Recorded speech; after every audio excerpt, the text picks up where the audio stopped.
Welcome back to another CGR versus Retro Gamer. I'm speaking with the head editor of Retro Gamer magazine, Darran Jones, who has a wonderful sunroom in sunny England. Look at that. It's not very sunny at the moment, Mark. Well, it looks sunny to me. It's bright. No, it's the lighting. Come on. In between edits, we've changed locations, and Darran and I are talking about Retro Gamer, issue 105, the one with Electronic Arts on the cover. And I think a lot of my viewers and a lot of your readers may not realize how long Electronic Arts has been around. And you have a fabulous interview with Trip Hawkins, the founder of Electronic Arts, as well as a number of the people involved with the business from early on. What went into making this really nice in-depth article? To be honest, Mark, a lot of it was Trip's help.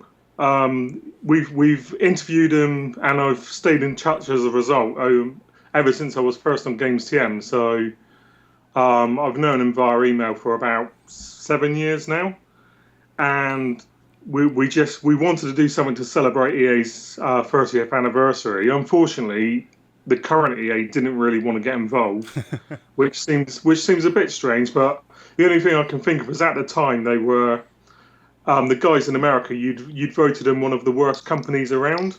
I didn't personally do that, but a lot of other people apparently did. And so I think they weren't keen on doing any sort of like media. They just wanted to stay away, and it's a shame because I think EA is really interesting because ultimately they started off as a certain type of company, and they have these, Trip had these big ideals of that the focus had to be in a certain way, and they weren't going to be the same as other publishers. And now, of course, they're just like other publishers, and in some respects they're seen as worse, others they're not. I think they went through a really interesting period about 3 years ago with stuff like Mirror's Edge and Dead Space, where they were really pushing innovative new ideas. But at the moment, with the industry being what it is, everybody seems to be playing it safe. So they didn't want to talk to us, but we had an opportunity to speak to Trip, and he just came back and he gave us a list of about 20 odd people, which would have been good to interview. And we managed to get as many as we could. And I think in total there's 5 of them, and we've got a few things with other guys which are going to be following up. I think all in all it turned out quite well, and it gives you a good idea of obviously how the company was set up, and just what the industry was like back then, which was obviously 30 years ago now. I think that certainly a lot of viewers and readers will have their favorite EA games from the past 30 years, at least games published by EA, like SimCity. I spent a lot of time in my life playing SimCity way back in the day. Wasteland, the NHL series, Road Rash. A lot of viewers in the US are certainly familiar with the Madden series. We've got FIFA. So there's a lot of really nice ones, and I'm actually glad you mentioned Mirror's Edge and Dead Space, two of my favorite recent EA releases. And Dead Space 2 were really nice games. And I guess Mirror's Edge didn't do that well, which is a shame because I thought it was really cool. So I don't know. I hope we get some more of them. I thought Mirror's Edge was really interesting. What's the other one with the helicopter? Oh, Desert Strike on the Genesis. EA was a huge powerhouse on the Sega Genesis, and that was, according to your article, and from what I remember at least, they were one of the early big developers that certainly pushed the envelope with sports games. And they sort of went around Sega and made their own cartridges. I never knew what the reason was until I read your article on that. Yeah, they reverse engineered it, didn't they? And they put themselves in a strong position with Sega. But ultimately, I guess you could argue that it worked out well for Sega as well, because they had, when you look at how popular the sports stuff was, particularly in the US and in the West, and the SNES on the other hand, it didn't really have the same impact. And a lot of the EA games that did come out, by Trip's own admission, they just weren't in the same ballpark as they were with the Mega Drive. So they often had weaker conversions. So EA was very, very strong for Sega. I wouldn't like to say that they were responsible for the death of the Dreamcast, which they're often credited to, because obviously their sports titles weren't on there. But yeah, there's no denying that. It's particularly, in the 90s, EA were like absolutely massive. And odds are, as you were saying earlier, if there was a game around, it was either published by them or developed by them. When I think of my all-time favorite EA games, I definitely spent the most time in my life playing either NHL 91 on the Sega Genesis or SimCity on the PC, the first SimCity, which I just loved. From that was, I guess, from Maxis, but that's an EA company. And now, of course, everyone talks about The Sims, but I really like SimCity. To me, it was just, okay, we're going to put all these residential areas right next to the giant factories and let those people suffer, because it's fun. I think I like the SNES one as well because you had like the Godzilla attacks and stuff, and Mr. Bright. But yeah, I mean, EA get a bad reputation just, I guess, because of the size they are, and it's popular to diss big companies. But when you look at what they were doing back in the day with like Pinball Construction Kit, with Mule, the Pocket Monsters game, Mail Order Monsters, they're just really, really innovative, and the way they were pushing developers, it didn't work. Trip was telling us, but the way you just have these really nice covers which look like album covers, and the developers were being pushed forward as like the main artist, and that, which was something Atari was steering clear of. Mm-hmm. And yeah, basically, I've got a lot of respect for Trip. I think he's worked wonders. The 3DO as well. I think when you look at the sort of things it was doing, like no region locking, the way that you had different companies making the same console. Mm-hmm. And that's in a way that's what a lot of people are talking about now, and so it was very ahead of its time, and it just didn't really catch on because it was so bloody expensive. Yeah, the 3DO, I haven't spent as much time with it as I'd like, but I definitely have come away with the opinion that it was about 2 or 3 years ahead of its time when it was released, and I don't recall when it was new. I wouldn't have been able to buy one of those back then any more than a Neo Geo back in the day. That was way too much money. But it definitely pushed the envelope on what a game system could do, and rivaled the PlayStation a few years ahead of the PlayStation. Another 3DO game that jumps out at me as being really good and ahead of the time was the Need for Speed, with the very smooth playing game, and the cutscenes were kind of new back then in the mid 90s. If you remember 94, 95, it's like, ooh, full motion video cutscenes, and they're all a little bit cheesy because they just didn't have the budget that big titles might have today. But that's part of their charm, is that cheesiness, like the guy in Need for Speed who's just talking trash to you, and it's hilarious. But without that, it wouldn't be as memorable. Yeah, I mean, it's interesting you mentioned FMV because I've been doing a series of articles for Games TM, one of our other magazines. And it looks at it basically encapsulates what happened in a year.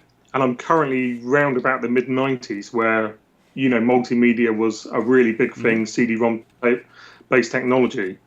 And you just see a lot of these games like Privateer and that, and you've got like Clive Owen doing the acting, and they've got people like Christopher Lee.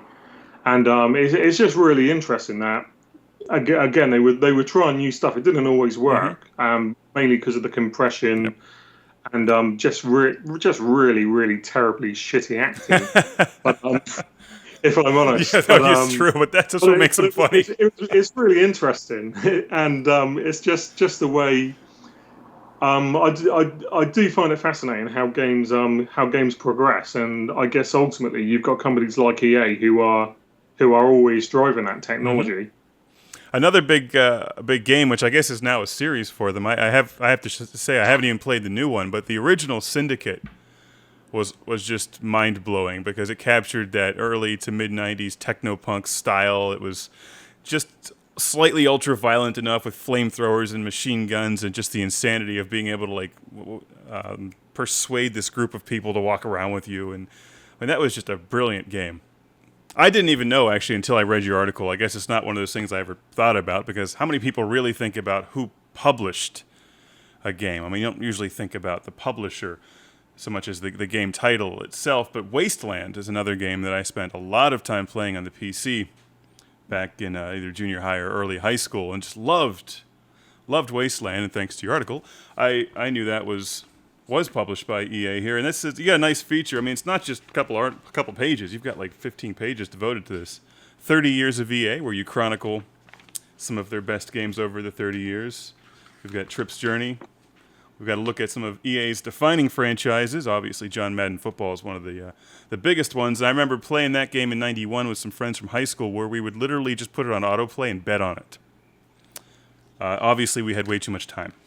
I like it when Retro Gamer takes an in-depth, multi-page look at a company or a publisher or a developer because you learn so much. And as somebody who works in video, I can say it's impossible to cover something with that kind of detail in a few minutes. I mean, I can only imagine the amount of work that goes into an article.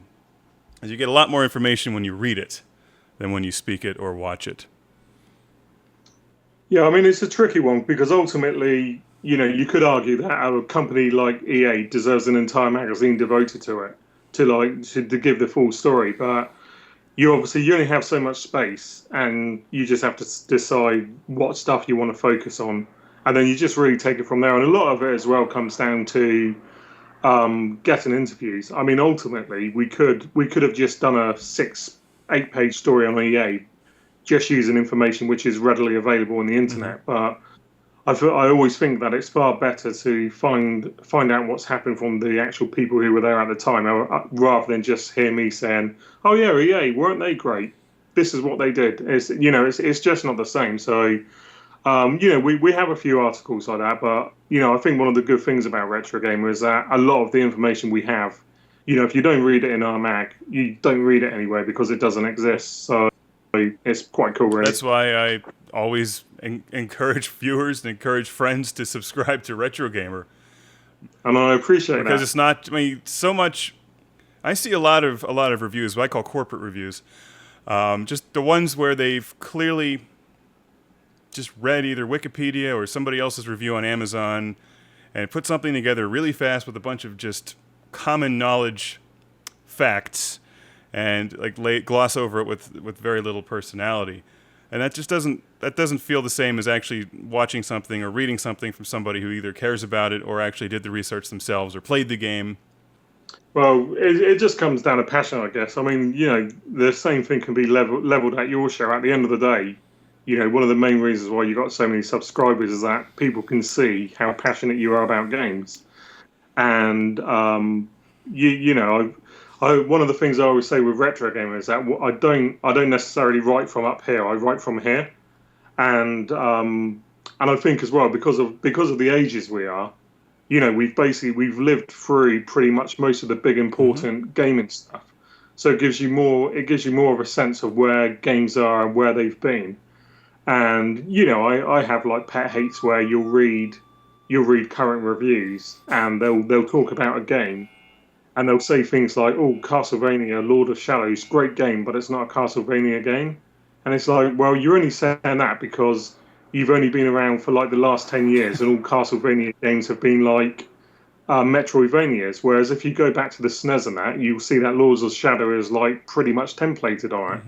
And it just winds me up. So when you got shows like yourself.